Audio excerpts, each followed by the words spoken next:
สาคุ้มมือคุ้มใจว่าคอยขอสาวบ่ได้น่าอายผู้ครองเหลือเกินเสียใจเต็มที่ก้มหน้านี้ตั้งแต่ก่อนบ่อยู่ไปห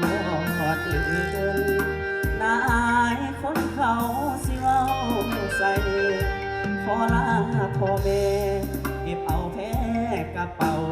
เสื้อผ้าอดกันแน่เด้อน้ำตา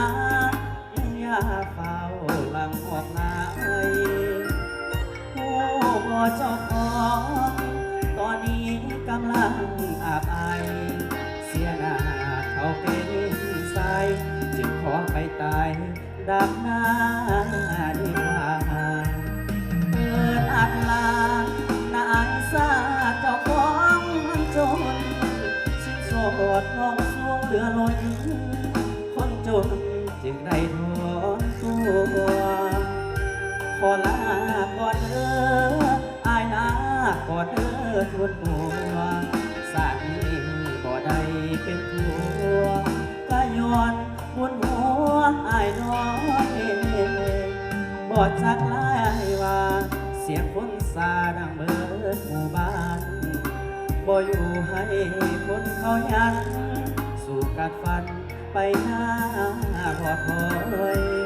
ถือเป็นบทเรียนที่เฮาขอสาวแล้วคอยโอ้หักเจ็บหักแท้คอยย้อนเงินเฮาหน่อยจึงบ่ได้สาว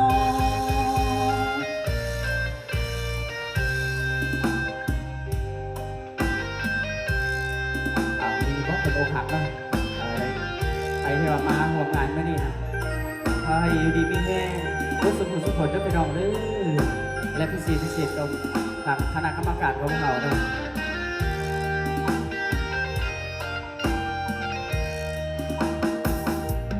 เปิดอัดลานายซาเจ้าของมันจนสิ้นโสดน้องสวงเหลือล้นคนจนจึงได้ถอนตัวขอลาก่อนเด้ออายลาก่อนเด้อทวนหัวสาดนี้บ่ได้เป็นผัว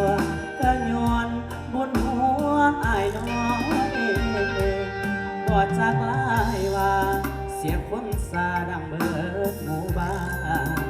บ่อยู่ให้คนเขายันสู่กัดฟันไปหน้าบอดหอยคือเป็นบทเรียนที่เฮาขอสาวแล้วปล่อยโอ้หักเจ็บหักแท้คอยย้อนเงินเฮาหน่อยจึงบ่ได้สาว